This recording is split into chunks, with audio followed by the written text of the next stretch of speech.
everybody, this is Dream, and we have a three-game night slate featuring Miami, Philadelphia, Minnesota, New York Yankees, White Sox, and Oakland. And in this little slate, there's going to be kind of a limited options available, obviously, but we do have some good pitching, so let's go ahead and get into that. So Dylan Case is overall the top pitcher. He's got the best matchup against Oakland, and he's been pitching pretty well.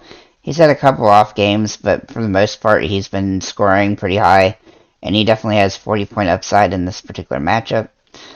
He's also been pretty good in the one game against Oakland. He got 26.5, which is pretty much higher than anybody else on the slate literally projects to. So I think he's probably the safest option. You could argue Sandy Alcantara. He's been pretty good off and on. But he's basically capped at 20 points unless he can, get the strikeouts. Now, Philadelphia sometimes does strike out pretty good. He got 20 fantasy points in 4 games, average 26 strikeouts in those games. But he's going to have to really, he hadn't had a ton of those types of games lately. He's very all over the place, so he's not as ideal. And also for the record, Philadelphia is a pretty good hitting team, even though they do have some injuries. The left-handed hitters for Philly are going to have a little bit of an advantage against him.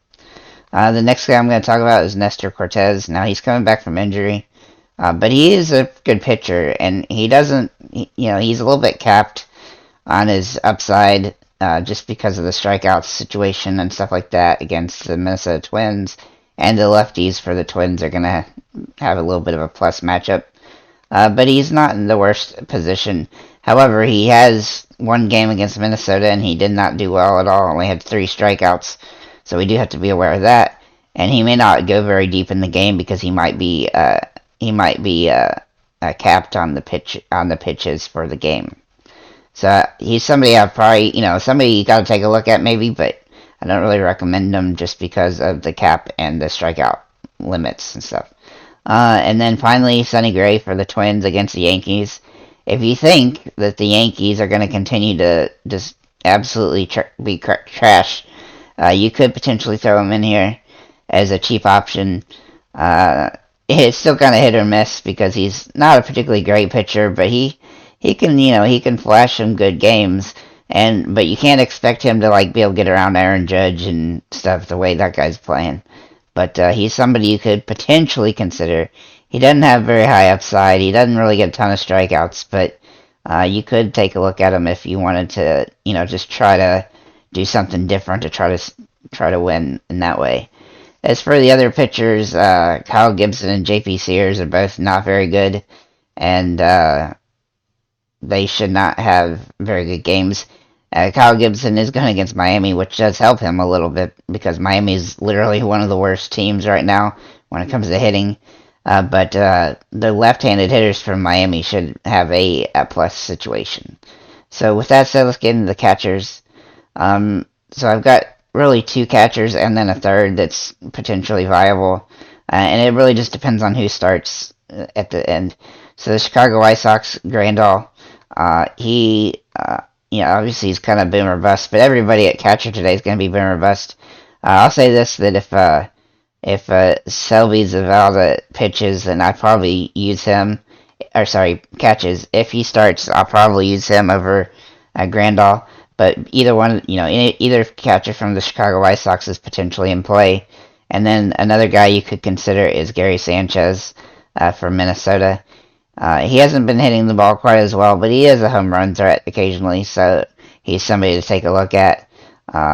He doesn't bat the way that we really want against Cortez, but he's still a pretty good catcher, so he's one of the few guys on the slate that can really get hits and stuff like that. And then obviously JT Realmuto. He's been hitting the ball pretty well, actually. His batting average isn't high, but he's scoring fantasy points. And he is a little bit boom or bust, but, everybody at catcher is today. So that's kind of what I have at that position. At first base, this is probably the hardest position to actually decide who to use simply because there's the most options. So the top 2 options are Jose Abreu, who have just been hitting the ball absolutely great, 325 last 10. And then Andrew Vaughn, who's not been quite as good as we'd like, but he's still in a good plus situation. And you can also use him in the outfielder. And then also Jose Miranda for Minnesota, excuse me.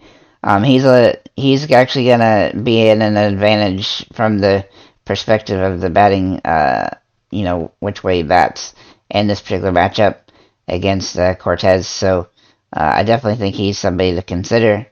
I didn't really like. Actually, I have that mistaken. I'm sorry. I meant to say Luis Arias. Yeah, Luis Arias is in the situation where he's batting he's a lefty against a guy that's not as good against lefties. And so I do like him better. And he's been hitting the ball okay. Miranda is somebody I didn't really like his matchup. Same with Derek Hall.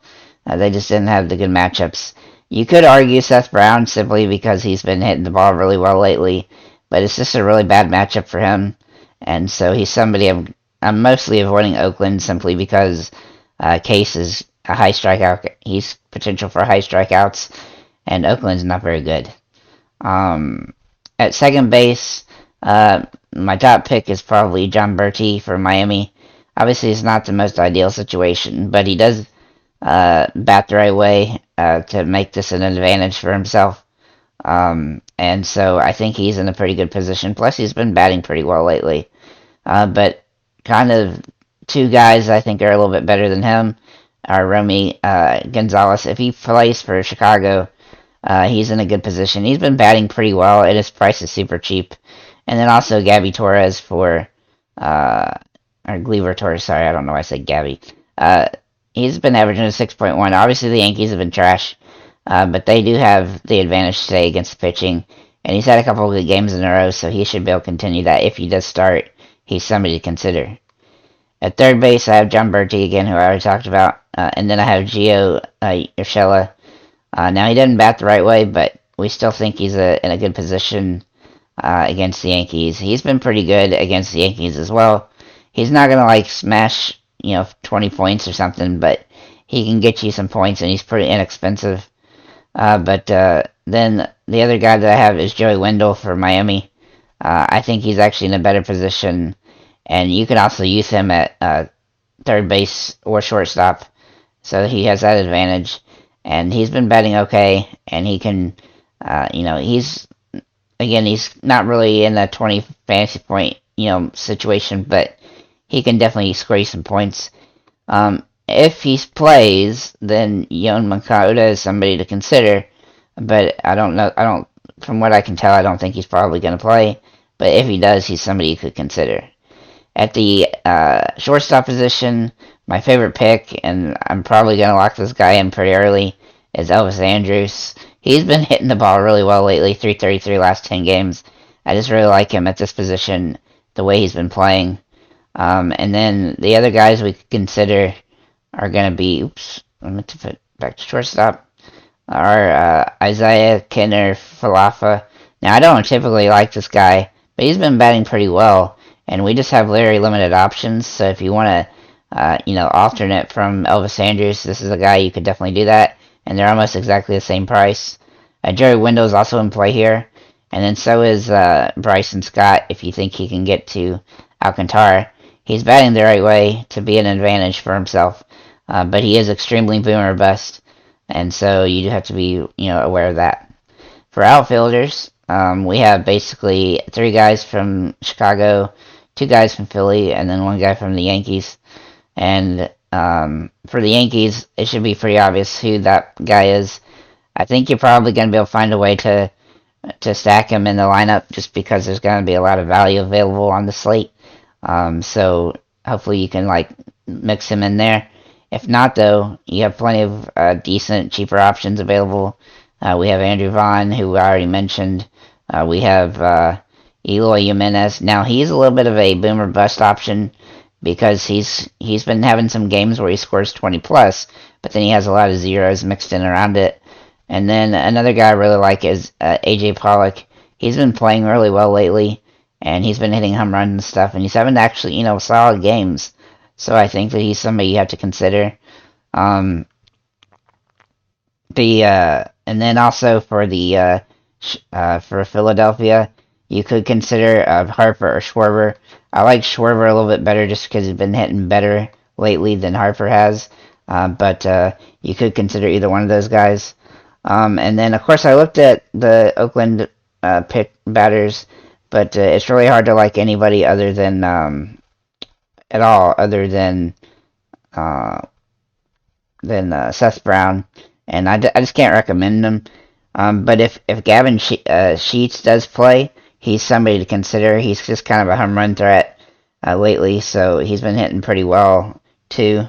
He hadn't had any like gigantic games the last few games, but he's had a couple in the last 10, and he definitely has the home run potential, and he's been hitting them recently really well. So Chicago's on the way up, and they're also one of the best stackable teams on this particular slate, other than maybe the Yankees if they could actually get back to playing the way they used to. So that's pretty much what I have for the slate. If there's anybody I left out that you think could potentially be good, feel free to let me know in the comments below. And if thank you for liking, comment, subscribing, and have a nice day, guys.